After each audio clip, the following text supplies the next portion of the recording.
Hola, hola, muy buenas tardes. Bueno, pues siguiendo con lo que es las sesiones acerca de la evaluación de proyectos de inversión, pues bueno, es importante ver no nada más la parte del enfoque privado de la cuestión de los proyectos, sino que también es importante que veamos también desde la parte gubernamental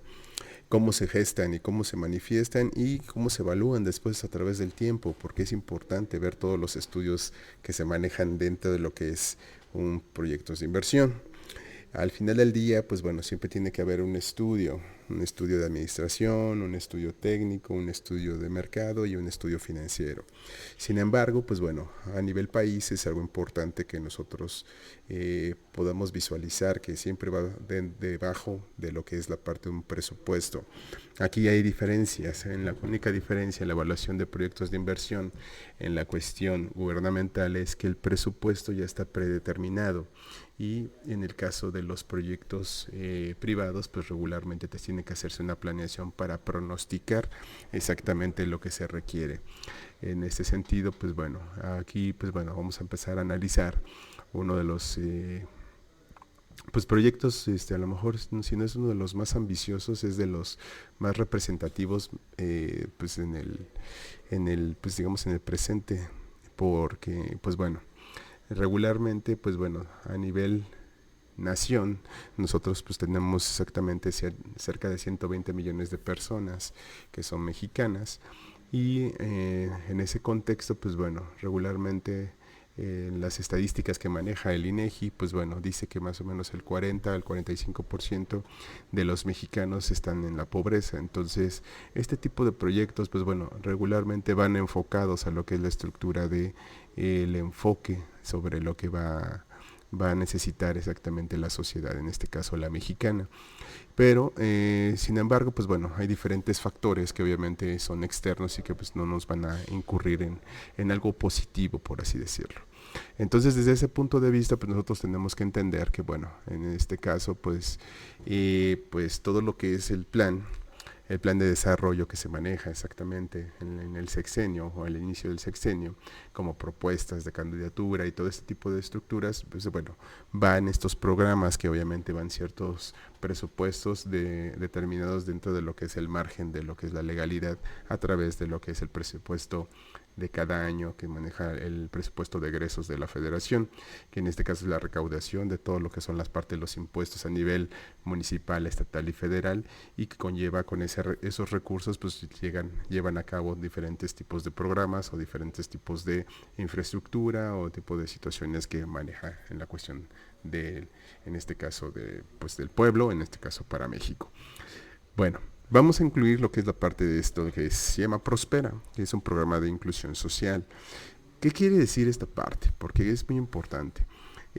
Regularmente, pues cuando nosotros estamos incluyéndonos a lo que es la evaluación, pues nos ponemos en un contexto de, pues crítico en la cuestión de lo que es la parte del programa. ¿Qué es exactamente este programa? Pues bueno, regularmente pues ayuda exactamente a la sociedad, como ya habíamos comentado, pero lo importante es saber que tiene un inicio y un fin. Hasta ahorita, pues bueno, esto inició exactamente casi a las 6 de la tarde del 4 de marzo del 2015. ¿Eso qué quiere decir? Pues plantea un escenario totalmente disperso en la cuestión de pues no se sabe si realmente va a funcionar o no. En ese contexto pues es importante que nosotros entendamos exactamente qué es lo que conlleva todo esto. Por eso es importante que nosotros entendamos cuál es el contexto del proyecto y por qué es necesario que le demos seguimiento, porque una cosa es diseñarlo y otra cosa es evaluarlo. Entonces en ese contexto pues nosotros, bueno, Prospera en este caso qué es, ¿no? Entonces vamos aquí a ir punto a punto y vamos a empezar a determinar esto. Bueno, aquí lo podemos ver en la página del gobierno, que exactamente qué es Prospera. Entonces dice que es un programa de inclusión social, articula y coordina la oferta institucional de programas y acciones de política social, incluyendo aquellas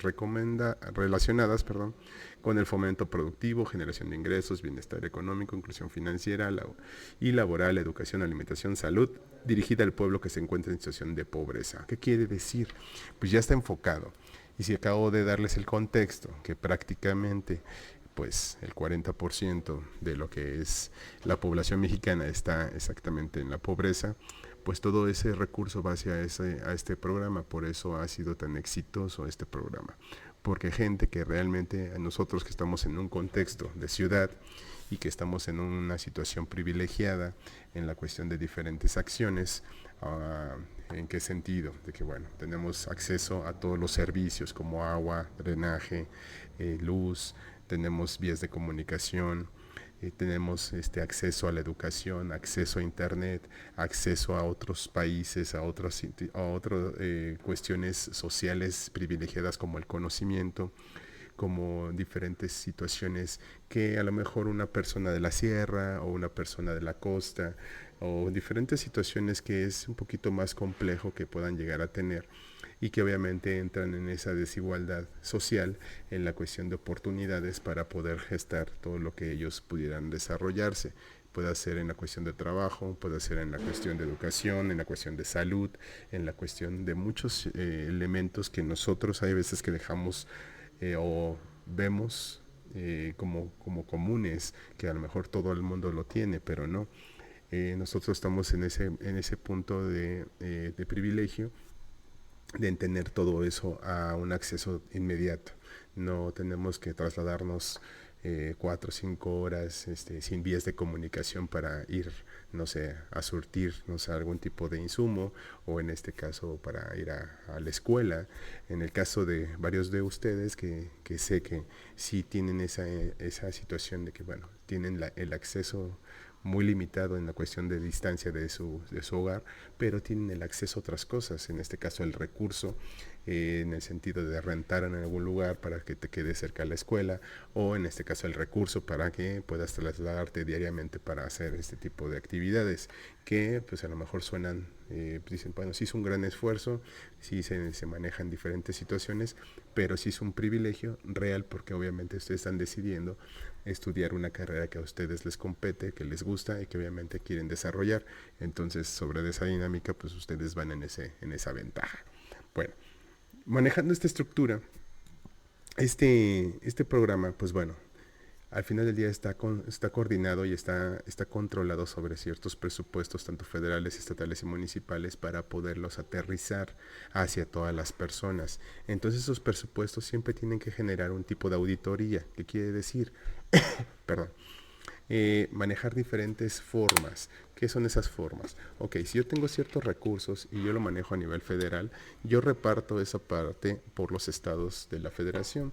Y sobre esos estados hay diferentes tipos de subprogramas o subactividades que son actividades y tareas que van a ir orientados dependiendo de las necesidades de cada región. Entonces de ahí, pues bueno, se le pasa la batuta a las cuestiones estatales y para que sea, obviamente se abre el abanico de ese presupuesto, todavía se estratifica para cuestiones municipales. Y ya en la cuestión municipal también se maneja otra estratificación para cuestiones de zonas. ¿Qué tipo de zonas? Pues bueno, si ya hay zonas marginadas dentro de lo que es el municipio, pues bueno, le darán prioridad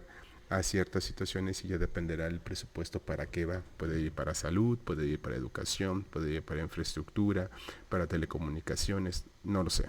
Pueden ser diferentes tipos de programas que ayudarían exactamente a cada sector de la población y este programa está destinado para este tipo de situaciones, para mejorar la situación de cada uno de esos sectores y obviamente tiene que ir exactamente en un orden. Pero aquí lo importante es cómo funciona. Según esto, dice que el programa tiene una cobertura nacional, identifica los hogares que se encuentran en situación de pobreza por medio de una encuesta de características socioeconómicas y demográficas y si la familia califica, se reincorpora al programa. Bueno, en este caso, pues bueno, no sé qué estándares, pero ahorita yo espero que sí los veamos para ver exactamente si se califica o no. Y la titular beneficiaria generalmente es la madre de familia o quien se hace cargo del hogar, deberá cumplir responsabilidades de salud y educación para poder recibir los apoyos monetarios. En ese contexto, pues bueno, hasta hoy que empezó todo esto del 2014, y ahorita ya estamos en el 2023, pues ha tenido un gran impacto. Un impacto en el sentido de que, bueno, ha beneficiado más o menos de ese 40% a un 30% de la población, que no es suficiente. Obviamente aquí hay un gran sesgo donde pues nosotros tenemos que identificar como algo positivo el que ellos puedan proyectar exactamente esa necesidad. Sin embargo, eh, pues por medios corruptivos o por medio de situaciones complejas, pues hay veces que, pues bueno, esos recursos pues pueden estar sesgados en diferentes zonas o en diferentes estados y que no puedan llegar exactamente a ese tipo de personas. También existen dos tipos, ya siendo un poquito más crítico, se manejan diferentes estructuras donde se pueden manifestar diferencias o en este caso inconformidades para las personas que estamos siendo productivos. ¿A qué se refiere? Pues si nosotros pagamos impuestos, nosotros pagamos ciertas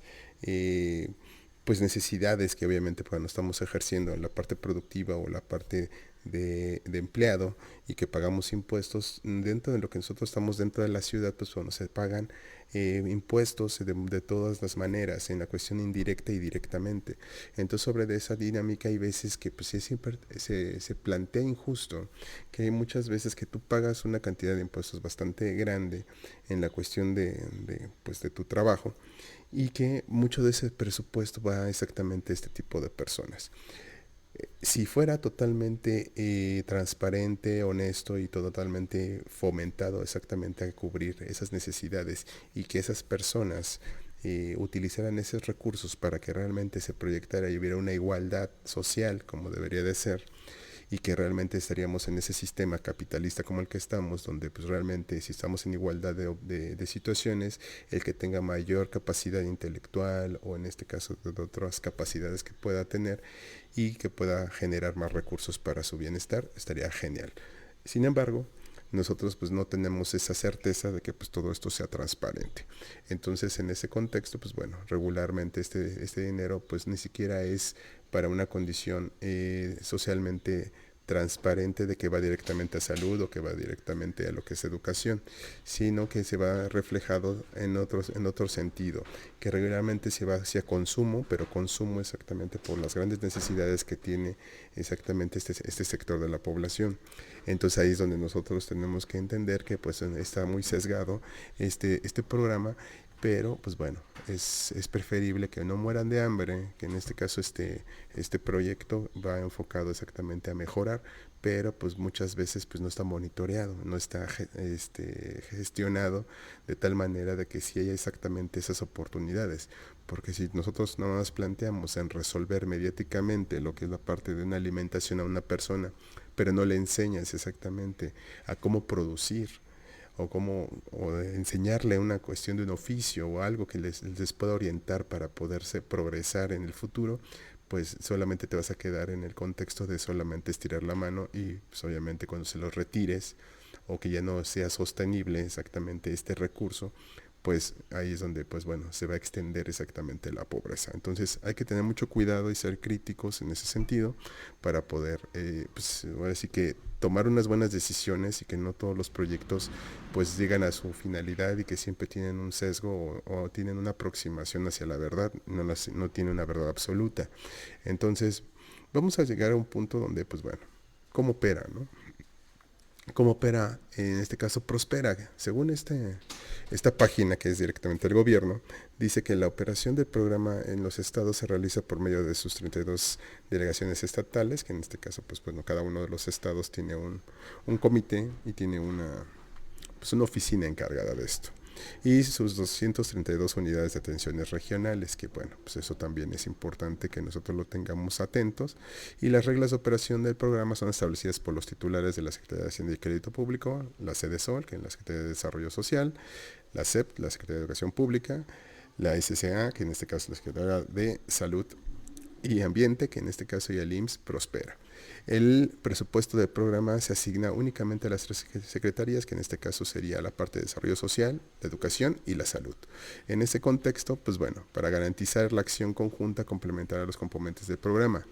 se creó Coordinación Nacional de Prospera como órgano desconcentrado y la Secretaría de Desarrollo Social. Para que entiendan qué es la parte desconcentrada, quiere decir que sí absorbe lo que es la parte del presupuesto, pero maneja lo que es pues la administración autónoma. Es más o menos como nosotros, que en este caso es la UAM, que es una universidad que obviamente sí dependemos de cierto grado de presupuesto, porque dentro del artículo tercero de lo que es la Constitución, a través de la Secretaría de Educación Pública, nosotros tenemos acceso a ciertos presupuestos y nosotros gestamos la autonomía, por eso se pagan exactamente lo que son las pues, inscripciones y otro tipo de instancias que se cobran como universidad para que nosotros sigamos operando. Entonces, en este sentido, también es desconcentrado, en este caso, este programa de Prospera.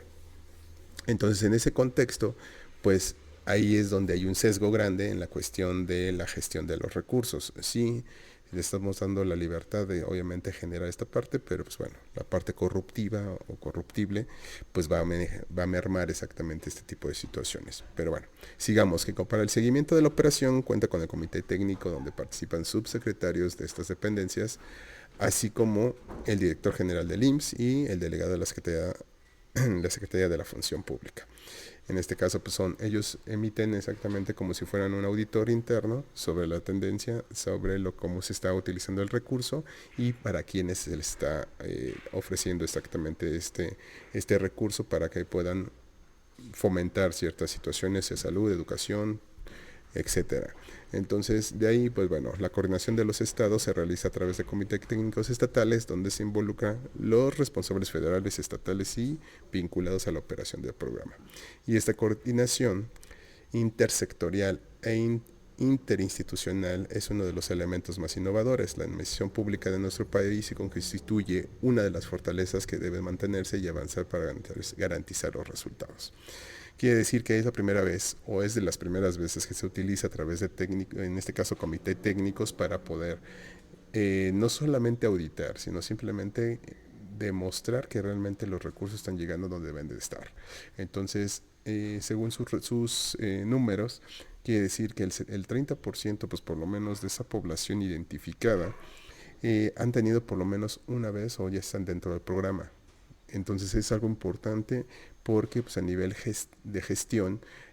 pues llegar al 30% de las personas que están en situación de pobreza y que ya tienen por lo menos garantizado este recurso mensual de diferentes características o diferentes montos, dependerá la situación, llega a un punto idóneo para exactamente para poder subsanar ciertas pues situaciones sociales que puedan tener exactamente estas personas o estas personalidades dependiendo del sector. Sin embargo, pues bueno, hay que entender que, pues bueno, todo este tipo de situaciones no hay dinero que alcance. Esa es la crítica que yo quiero generar y más como estudioso de lo que es la parte de los proyectos de inversión, que aún así planeando constantemente y teniendo todos los elementos dentro de tu alcance, la parte de los proyectos no siempre se llega al 100% de su totalidad de la aproximación presupuestal. ¿Qué quiere decir? Que siempre va a faltar dinero en cuestiones de factores externos, contingencias o algún tipo de situación externa que nosotros no podamos controlar y que realmente pues vamos a necesitar pues tener un presupuesto o un extra para poder resolver estas situaciones. Eso es a nivel proyecto particular o en este caso privado, que regularmente no son tan grandes, que estamos hablando de proyectos que abajo pueden llegar a ser de millones de pesos, pero son muy estructurados. Y en el caso del gobierno, pues estamos hablando de millones, decenas de millones o a veces hasta miles de millones de pesos, donde pues bueno, se tiene que distribuir a nivel nacional. Entonces es un poquito más complejo y entender que realmente todo esto, pues bueno, para garantizar el éxito de ese proyecto, pues necesitan demasiadas responsabilidades, demasiados compromisos con diferentes personalidades para que se logren concretar ciertos objetivos. Sin embargo, pues bueno, como bien sabemos, pues es difícil, ¿no? Es difícil hacer entender a todas las personas para que obviamente haya estos candados y obviamente se pueda concretar exactamente estos proyectos. Pero vamos a seguir en qué ámbitos beneficia prosperar a las familias mexicanas. Ya lo hemos manejado, que bueno, pues son estas situaciones donde pues bueno, hay algunas palabras que desgraciadamente no son tan certeras, pero vamos a manejarlo, ¿no? En la parte de la alimentación, que yo considero en la cuestión de la pobreza, casi todo el recurso que se maneja se va directamente a ello. En la cuestión de educación y salud, pues bueno, digamos que si se pudiera partir un poco ese presupuesto, pues yo se lo daría más a estos tres niveles, pero pues bueno, dándole un poquito de fortaleza a lo que es la parte de la educación para poderlo proyectar a futuro y tener un buen régimen sobre lo que es la parte de un buen plan de desarrollo hacia lo que es la parte de las familias mexicanas.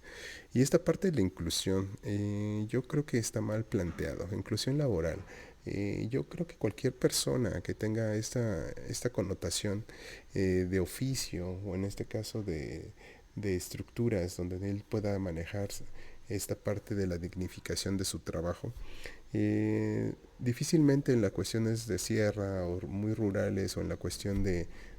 ciertas costas, la cuestión de la parte industrial o la parte comercial o de servicios manejan ciertos perfiles donde nosotros no podemos identificar esta parte de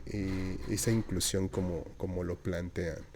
La cuestión es que realmente pues se manejan diferentes estructuras de trabajo y donde realmente la inclusión laboral va manifestándose dependiendo a lo que es la parte de la educación. Entonces ahí es donde yo no comparto esta parte de inclusión laboral por exactamente esa desigualdad en la cuestión de trabajo. Que puede haber trabajo, sí, pero con condiciones no muy certeras o simplemente pues limitadas al crecimiento y desarrollo de la persona. Y por otro lado, la cuestión de inclusión productiva, pues bueno, si no tienen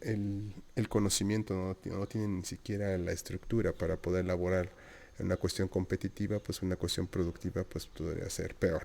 Entonces por eso es importante que se atiendan estos puntos en la cuestión de educación y entender diferentes aristas que se pueden manejar en la cuestión de productividad de las regiones. Y la cuestión financiera, pues mucho menos, si las personas que tenemos cierta educación, pues según los datos del INEGI, maneja que el 98% de las personas en México no tienen una educación integral financiera, que quiere decir que bueno, pues todavía tienen muchos sesgos en la cuestión de cómo se utilizan los financiamientos, cómo se utilizan los créditos y la diferencia entre créditos personales, créditos pymes, créditos empresariales, pues es muy distinto en la cuestión del conocimiento de tasas de interés, plazos y todo lo que se conlleva en la cuestión de los montos para poder recuperar la inversión. Son demasiadas cuestiones donde pues hablar de inclusión quiere decir que tiene que tener las mismas condiciones y desgraciadamente la gente no tiene ni siquiera el conocimiento básico de una educación financiera hablando del sector pobreza de lo que es exactamente México. Entonces, difícilmente nosotros vamos a poder hablar de inclusión dentro de lo que es el punto financiero de lo que se está intentando resolver. Y por último, la cuestión de inclusión social pues es totalmente disperso. En algunos lugares sí se alcanza a llegar a lo que es la parte de la inclusión, en algunos otros pues la verdad es que no. Entonces ahí es donde nosotros tenemos que entender que estos puntos, si nosotros tenemos los cubierta la parte de alimentación, salud y educación, podemos empezar a entender o poder hablar acerca de lo que es la inclusión. Mientras es muy complicado que nosotros podamos entender que tengamos una inclusión social. Entonces, simplemente en esas regiones, en la cuestión de nuestros bueno, en este caso nuestros compatriotas mexicanos que son pues de alguna etnia o una cuestión de región indígena, donde pues bueno, la cuestión social pues hay veces en el contexto tanto clasista, racista y otros tipos de situaciones donde nosotros no podemos pues divulgar o en este caso no podemos acertar que el 100% de las personas tengan esa inclusión acerca de lo que es este tipo de personas. Entonces, desde ese contexto, pues bueno, yo también difiero demasiado en la cuestión de la inclusión social, porque pues ahí faltan demasiados puntos donde nosotros tenemos que atenderlos de una manera funcional en la cuestión de lo que es la parte de las regiones mexicanas. Bueno, por último, que en este caso sería la participación social y el derecho de audiencia, pues prácticamente es desconocimiento total. Conocemos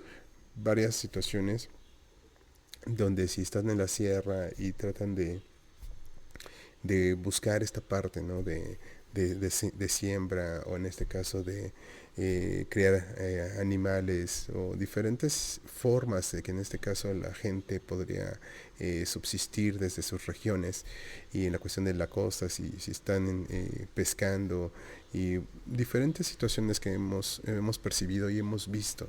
Este tipo de cuestión de participación social es donde realmente, pues ahí es donde nosotros tenemos que identificarnos. A ustedes les consta en la cuestión de la participación social que hay veces que es muy complicado en la cuestión de concientizar a las personas. Cada año, cada 6 meses, en lo particular, yo sea, su profesor, trato de que hagan esa conciencia de participación social en la cuestión de que, bueno, al final del día entiendan esa parte de privilegio, y que obviamente el aportar hacia una persona no es que te haga una buena persona, sino es una participación social de lo que a ti te sobre, o de lo que tú sabes, o de lo que tú podrías apoyar a otra persona. Exactamente, esa es una participación social. No simplemente nada más es por salir en la foto, sino simplemente es entender que realmente esa sociedad tiene otras características diferentes a las tuyas, y que está en menores condiciones de apertura y de desarrollo y crecimiento sobre esas personas. Por eso es tan importante que esta parte de la participación social se integre no solamente en una cuestión profesional, sino en una cuestión de valores sociales. ¿En qué sentido? Porque si tú tienes participación social y aportas en ese contexto, indirectamente y en el mediano y largo plazo, te estás ayudando a ti. Creo que es difícil a veces de entender, pero es una condición real, porque al final del día tú estás participando sobre que esa desigualdad se vaya reduciendo, y sobre esa desigualdad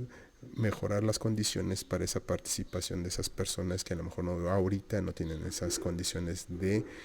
tomarlas y generarlas como oportunidades en el sentido tanto social, económico, o en el que ellos necesiten para poder salir.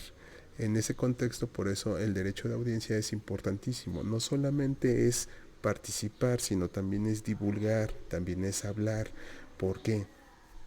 Porque si nosotros no solamente nada más participamos, pero si no divulgamos y empezamos a compartir en el sentido de concientizar a todas las personas en la participación, y se ve que en este caso todos los demás están aportando y están entendiendo que realmente es necesario, todos los demás, y por inercia pues empieza a hacer un círculo virtuoso. Entonces por eso es importante que también nuestro derecho de audiencia, no solamente en las condiciones de nuestros líderes, sino que también en la cuestión social, alzar la voz cuando algo está mal, en la cuestión de seguridad, en la cuestión de algún tipo de falta de derechos en ese sentido, para que nosotros también, al alzar la voz, nosotros podamos identificar ciertas regiones donde se pueda mejorar porque están faltando sus derechos individuales, que en este caso son los derechos humanos, en todo contexto. Por eso es tan importante que todo este ámbito y todo lo que estamos haciendo dentro de lo que es la parte de la universidad enfocados tenga una buena resolución en ese aporte. Y si de todos modos al final del día, como siempre, pues tendría que ser sin ninguna condición. Sin embargo, pues bueno, dentro de lo que es la parte jerárquica, pues bueno, se maneja ciertos sesgos para que se pueda realizar este tipo de situaciones. A mí me encantaría que fuera simplemente por voluntad, que obviamente muchas de las personas sí lo hacen con esa situación, y más en este semestre he estado viendo que han sido otras personas que obviamente ahorita no tengo esa particularidad de ofrecer exactamente ese ganar y están aportando, que eso es importante. Entonces creo que en esa situación ya hay una participación, hay una concientización donde pues bueno, se seguirá aportando, se seguirá generando exactamente ese apoyo a ciertas instituciones, para que obviamente pues esas personas pues puedan tener mejores oportunidades en el futuro. Bueno, entonces, y pues bueno, vamos, aquí se estratifica exactamente pues con 4 o 5 puntitos, que en este caso sería la parte de los apoyos, que en este caso pues los primordiales, que en este caso es el apoyo alimentario complementario, que en este caso pues vino a sustituir lo que era la parte de las escuelas de tiempo completo, que eran las que daban los alimentos. Nada más que aquí a nivel ciudad pues bueno, se criticó mucho porque pues se eliminaron de aquí, pero se hizo a nivel nacional. Pues en este caso, pues ahí se hizo una palomita para ellos,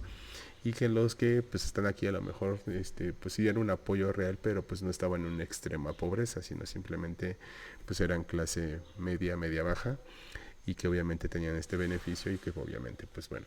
hay que buscar otras alternativas de otro tipo de ayudas, al menos en este sector. Apoyo con becas educativas, que en este caso, pues bueno, esas becas educativas, pues bueno, dependerá exactamente de diferentes regiones y de diferentes situaciones, y que ustedes también como a nivel profesional también han tenido esa, esa ventaja, dependiendo de lo que es su calidad como estudiantes, y o en este caso cuestiones de habilidades tanto deportivas como de cultura. Entonces ya dependerá de ustedes pues exactamente qué tipo de apoyo pueden tener, y sobre de ello pues bueno, tomar provecho sobre esa dinámica. Y el apoyo a útiles escolares y paquetes de estos, eso también es importantísimo, que no todos tenían esa capacidad o esa ayuda, pero pues ahorita también es importante que la tengan ahí presente, y que obviamente también ha tenido bastantes pues buenos resultados en ese sentido. Y el apoyo para adultos mayores, que pues demográficamente, pues para que ustedes más o menos vayan entendiendo esta estructura, nosotros somos ahorita una pirámide en la cuestión demográfica. ¿Qué quiere decir eso? Que nuestra capacidad de personas jóvenes todavía es mayor, pero si no cuidamos exactamente esta parte demográfica, en unos 20, 30 años, esa estructura se va a convertir en una pirámide inversa, como está pasando en Corea del Sur, como está pasando en Alemania, como está pasando en diferentes, pues en este caso, estados en todo el mundo. Es importante que ustedes no lo vean así, y que lo tienen que entender. Pues la cuestión demográfica, pues quiere decir que pues bueno, tiene que pagar más pensiones, que tiene que tener más sector salud, más situaciones de medicinas, de cuidados a todo ese tipo de lo que es la parte de las personas de la tercera edad, y que se está convirtiendo en un problema, no solamente a nivel nacional, sino a nivel internacional. Entonces el problema aquí es que se tiene que cuidar la demografía, para que pues toda la infraestructura que existe ahorita, pues bueno, podemos ver que hasta hay problemas de empleo. ¿Qué quiere decir? Que en el futuro, si no tenemos un cuidado exactamente con la demografía, no va a haber personas que puedan operar ciertas cosas, y que obviamente vamos a necesitar gente del exterior para que puedan operar y puedan operar exactamente el país, perdón. Entonces ahí es donde nosotros tenemos que visualizar exactamente diferentes situaciones, y que ahorita pues bueno, estamos todavía en una situación privilegiada también en la cuestión demográfica, porque pues bueno, tenemos más jóvenes todavía en ese sentido. Bueno, entonces en ese contexto pues bueno, nosotros tenemos que identificar varias cositas. Primero, ¿cómo evaluaríamos entonces exactamente